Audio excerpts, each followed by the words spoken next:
Okay, guys. This is just a continuation. Masyado na mahaba yung first part eh. Anyway, dito kasi sa part na to, sobrang nakakalaki ng mata yung ginawa ni Idol kay Senator Pia. Imagine niyo no, kung akala nyo yung mga resource person lang, okay, ang sinisigawan ni Raffy Tulfo. Ito na yung mas worse pa. Mas worse pa ito sa mga ginagawa ni Raffy Tulfo sa mga resource person na maliban sa iniinsulto niya, sinisigawan niya.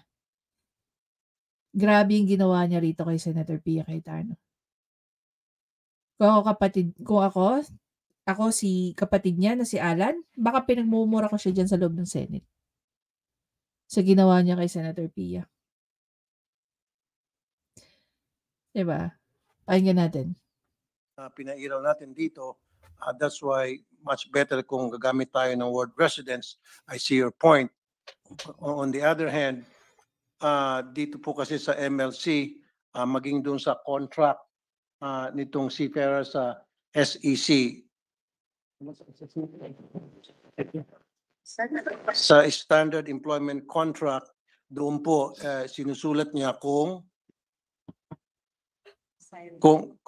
saan ang kanyang permanent domicile and never na-mention doon ang word residence. Kasi kung maglalagay tayo ng another word doon na wala po sa standard employment contract at wala po sa MLC, medyo magulo po yun, Mr. President, Your Honor. Well, Your Honor, magulo din po yun if under Philippine law, you do not provide for clarity if you mean domicile or residence. What do you mean, Your Honor? Okay. What is your intention? At to what point will the Philippine government be responsible, domicile or resident? What is the intention of His Honor in the draft? Oh, The residence or the address given by the Actually, napakalaki rin ng mali rito ng staff ni Raffy Tulfo. Okay? Because I really don't, I'm not gonna expect na Raffy Tulfo can create a bill. Malaking bagay ang mga staff niya rito, lalo na ang kanyang legis staff. okay. The domicile is same as the address given by the seafarer when he signed his contract doon po sa SEC, Standard Employment Contract. Doon po nakalagay yung kanyang exact address under the word domicile. Ganon din po doon sa MLC, yung word domicile ang means na yun po yung kanyang place of residence. Dito na pumapasok, guys, yung favorite line ni Raffy Tulfo. You're not hearing me. You're listening but you're not hearing me. Kasi simulang ni-raise ni Senator Pia Cayetano ang question between residence at saka ang domicile. Paulit-ulit lang din niyang sinasagot yung tanong ni Senator Pia. When there in so many instances, diyan lang sa short video na yan, in-explain ni Senator Pia na there's a difference between the two sa Philippine law. And yet, ini-insist niya yung MLC. And again, I would like to put it on record na I see your point, Your Honor, na this is Philippine law we're talking about. Dapat under Philippine law, gamitin natin yung word residence.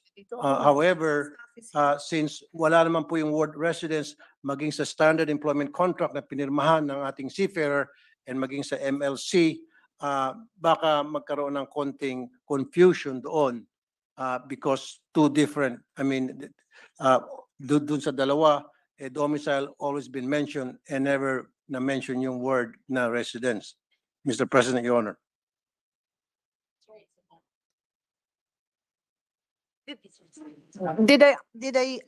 Do I remember correctly that in the first part of His Honor's answer, he said in the standard employment contract, he would indicate as his domicile, his what? What did His Honor say? Place of residence, place of permanent residence? What was the statement made?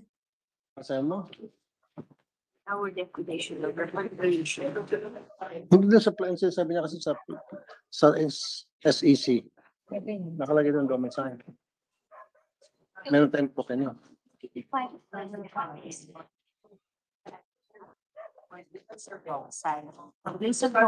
Saan doon sa SEC to? Okay. Your Honor, sa kanyang standard employment contract, again, doon sa part ng repatriation, it refers to the process of returning seafarer to the point of hire or the seafarer's place of domicile. Yun po yung nakaspecify doon sa SEC, Your Honor. But earlier, Your Honor, you said that the SEC states the domicile as something. You said that. What was that? I'm just asking for Yeah, His Honor to repeat that because I will try to help His Honor clarify the intention. If he just repeats, what did you say, permanent residence or current residence? The place of domicile is the address written by the seafarer as his place of residence. Okay, Listed in okay. the standard employment contract, he or she states there his place of domicile as his home address, Your Honor. Okay, Your Honor, what I am trying to explain is under Philippine law, there is a difference between domicile and residence. So in your standard employment contract, if a seafarer will indicate a particular address and it says domicile, then that is different from residence. If it says residence, then that is different from domicile. And I would insist that Philippine law would govern. So the obligation of government is affected if you will not be able to return the seafarer to the place of domicile because that is different, that could be very different from the place of residence. So it is important that His Honor tells us what is the intention. Where do you want the seafarer to be returned? Alam mo guys, kung again, bakit ini-stress out ni Senator Cayetano rito, ni Senator Pia, no, yung obligation. Kasi kailangan natin malaman as to when matatapos ang obligation ng gobyerno sa isang seafarer. 'Di ba? Hindi naman forever na susuportahan ng gobyerno ang isang seafarer. Or better yet, paano kung hindi naman nagawa ng gobyerno ang obligasyon niya doon sa seafarer? 'Di ba? So kailangan malinaw 'yan diyan. Diyan pa lang sa term ng residence at saka ng domicile. Gaya nga ng sinabi ni Senator Cayetano rito, which happens to be, you know, sabihin na lang natin geek pagdating sa batas. Kaya nililinaw niya hindi para isipin yung grandstanding siya, hindi. Hindi lang naman sila ginagawa nila ito for the purpose na magagamit ng mga taga-executive at definitely yung mga nasa legal profession. When I say legal profession, mapa-estudyante man yan ng batas, mapa-paralegal man yan, mga practicing lawyers, mga judges, mga justices. So, paano namin maiintindihan ng maayos ang batas kung hindi, okay, nasusulat na ayon sa Philippine law setting, di ba? I thought, Parang ganito lang yan guys, no? Isi-simplify natin. May mga pagkain na acquired taste na tinatawag. Like say for example, first time mong pumunta sa India, kumain ka ng mga Indian foods. Hindi siya lasang Pilipino. Bakit ang spaghetti natin matamis kumpara sa spaghetti ng mga Italians? So biniblend, nilalagyan natin ng Filipino blend ang isang pagkain para mas ma-enjoy natin. Para mag-fit sa palate natin. It's the same thing with the law. May particular tayong frame, no? Or sistema ng pagsusulat ng mga batas. May particular tayong mga words na ginagamit para mas lalong maintindihan ng mga taong gumagamit ng batas na yon. Yun yung pino-point out dito ni Senator Pia. Which is hindi maintindihan ni Raffy Tulfo kanina pa. Your Honor, my team already talked to your team and they already agreed. O, 'di ba, nagkakasisihan na, 'di ba? Pasa-pasa na tayo kasi wala na nga maisagot si Raffy Tulfo. That matter. Your Honor, it is the sponsor and I who will agree. No, no, no. So- because- Oo, kasi sila naman yung decision maker diyan, hindi naman yung mga staff nila, 'Di ba? Unfortunately, walang alam si Raffy Tulfo diyan. At one point, sobrang nakaka-disappoint. I expect too much from Attorney Garrett. Bakit? Maliban siya ay isang abogado, siya po ay graduate ng Ateneo. Mataas po ang pagtingin ko sa mga graduate ng Ateneo. Bakit hindi niya tinutulungan yung father-in-law niya? Kung hindi man matulungan ng kanyang mga legis staff. Oh, yeah, I understand, Your Honor, but for the sake of brevity or for the sake of na para mapaiksi tayo and Oo, kasi 'di ba? Wala na siya may sagot Barang-bara na siya litaw na yung pagiging niya pagiging flower niya 'Di ba? Lutang na wala siyang alam sa ginagawa niya. Pero kailangan ho nagkakaintindihan tayong dalawa. magkakaintindihan tayo, Your Honor. Magkakaintindihan tayong dalawa, Your Honor. Bakit natin pinag-aawayan yung domicile and Hindi natin pinag-aawayan. Place of Tiwanag residence. ko lang po ang use of terms natin because they have significance, Your Honor. what's the significance? What is the significance, Your Honor? See? Again, gagamitin ko yung linya mismo ni Raffy Tulfo. Ano yung lagi niyong favorite niyang term? Yung lagi niya sinasabi to insult other people. You're hearing me but you're not listening to me. What's the significance of domicile and place? Kanina pa sinasabi kung ano yung difference ng domicile at saka ng residence. The residence I was so think, Your important. Honor, your lawyer should be the one informing you what is the difference of domicile and residence. 'Di ba? Pinagmamalaki niya pa na meron siyang 100 lawyers. Isang lawyer nga hindi ma-explain sa kanya kung ano yung difference ng dalawa. And I'm very sure dumaan to sa mga mata ng mga lawyers niya. I've already been pointing out that there is a difference. If your team cannot But Your Honor, like I said, under the MLC convention provision, domicile refers to O para siyang unggoy dyan na kinakamot niya na ulo niya kanina pa siya. Paikot-ikot lang sila. I-insist niya yung MLC. MLC again was created for every single seafarer. Yung Magna Carta for seafarer, etong Magna Carta for Filipino seafarer is specific to Filipinos only. Dapat ba nating sisihin na kinapi-paste nyo ang MLC? Na halos wala na kayong gustong baguhin dyan? the home address.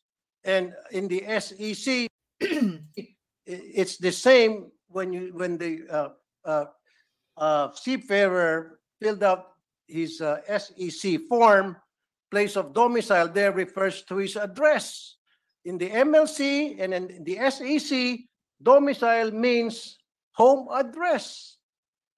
Your Honor, I am simply informing the sponsor that under Philippine law, there is a difference between I domicile. understand, Your Honor. You're not you don't understand. Idel, you don't.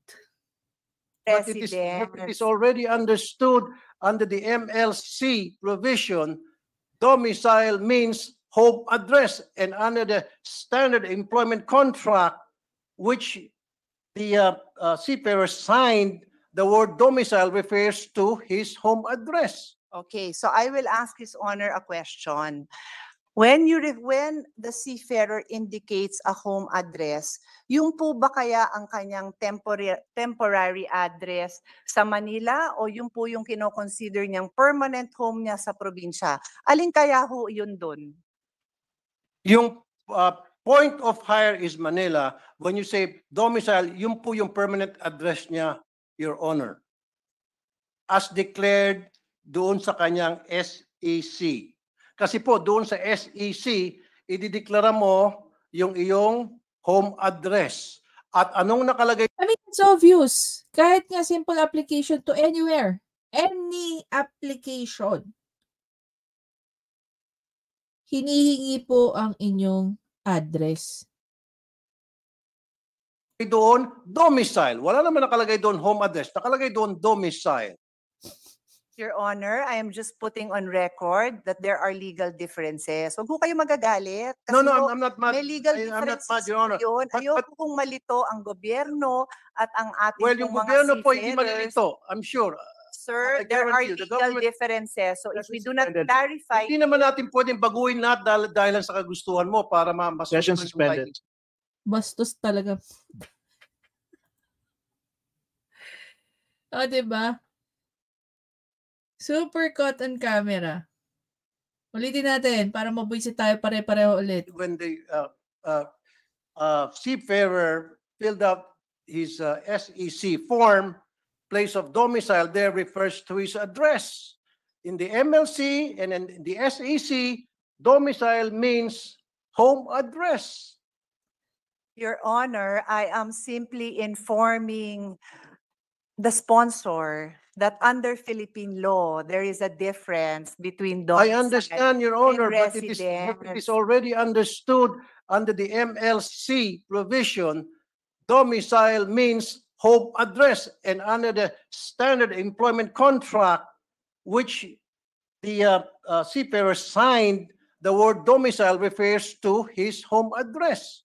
Alam mo kung tawagin ko pa to si Raffy Tulfong Bobo, gaya nga na sinabi ng mga netizen, it is an understatement to call him Bobo. Can you think of a different term to use? Something that is worse than Bobo. Okay, so I will ask His Honor a question. When the seafarer indicates a home address, yung po ba kaya ang kanyang temporary address sa Manila o yung po yung kino-consider niyang permanent home niya sa probinsya? Alin kaya ho yun dun?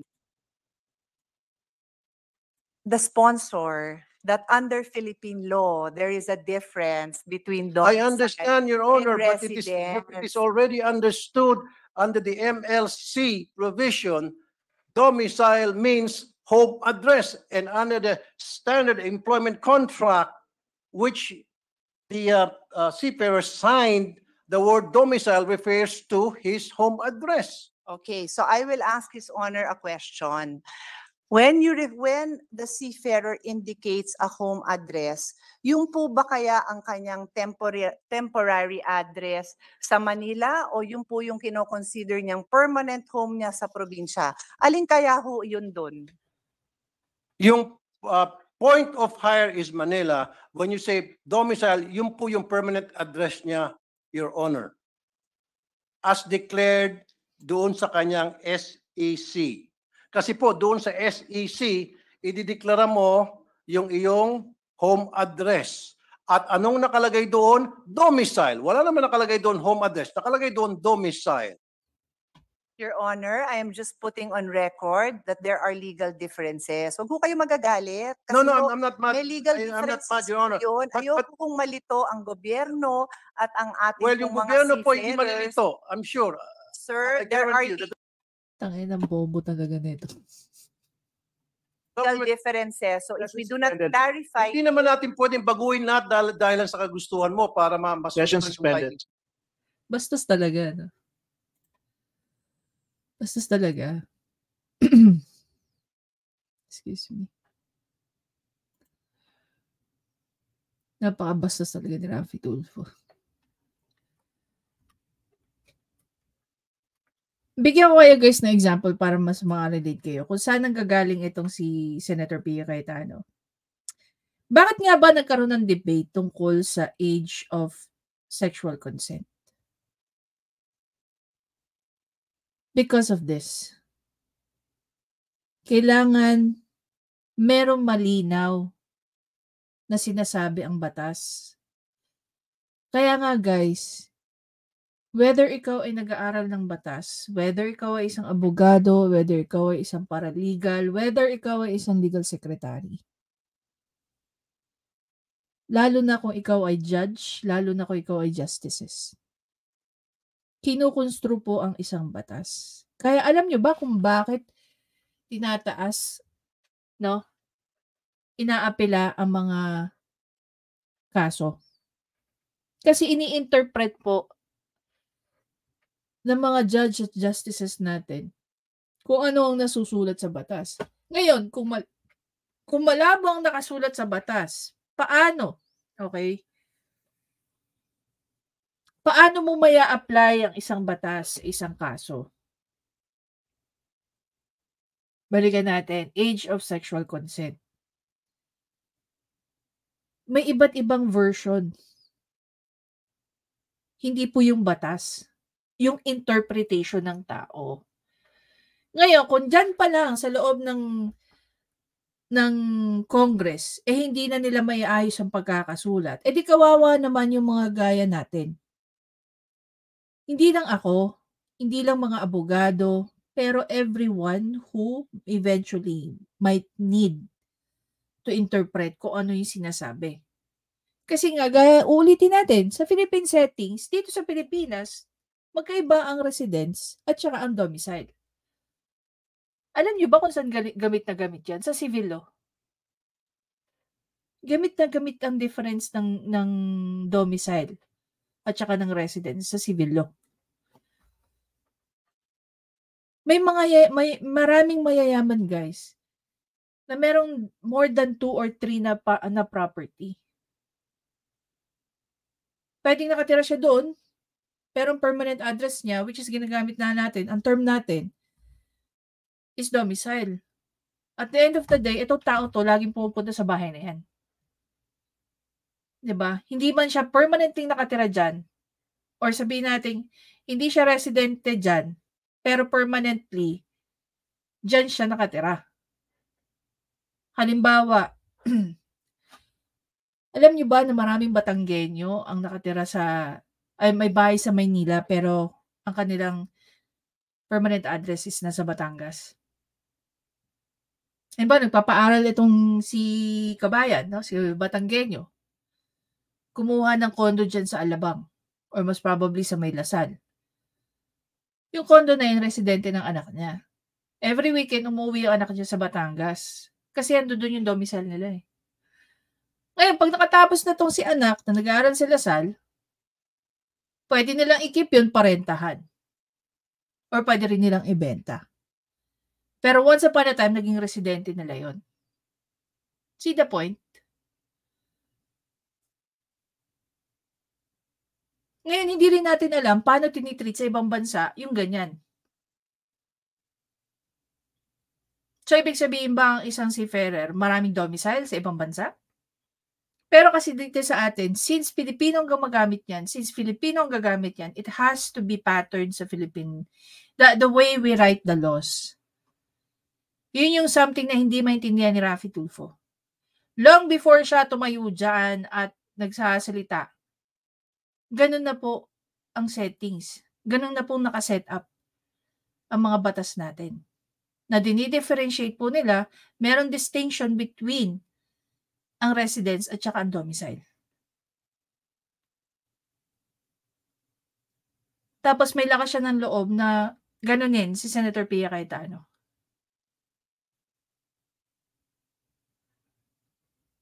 Imagine mo, 100 na lawyers mo, ganyan ka pa rin. Excuse me. 100 na lawyers mo, pinagmamalaki mong 100 na lawyers mo. Tapos ganyan ka pa rin mag-isip.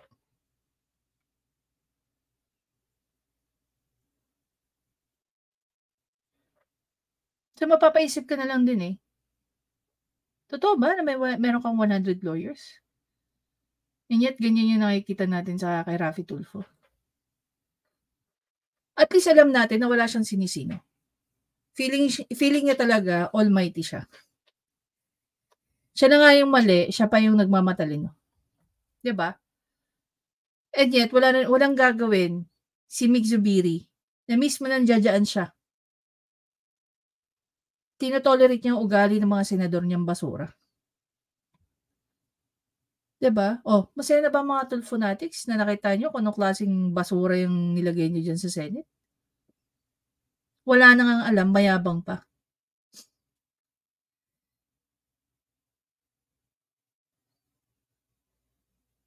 Actually, one of the biggest lesson na we learn, no? Not because nagbibigay ka ng pa 10,000 sa programa mo, napakagaling mo na. I'm very sure maraming nabudol dyan kay Raffy Tulfo. Anyway guys, again, maraming salamat sa panonood. Please don't forget to subscribe, like, and comment. I-share nyo na rin po nang makita ng taong bayan ko ano ba ang pagkatao nito ni Raffy Tulfo. Walang sinisinat, walang pinipili. To think. Di ba sana guys kung kung may tama talaga siya hindi Mali na nga, bastos pa. Wala ka nang kumbaga sa bigas tapon lahat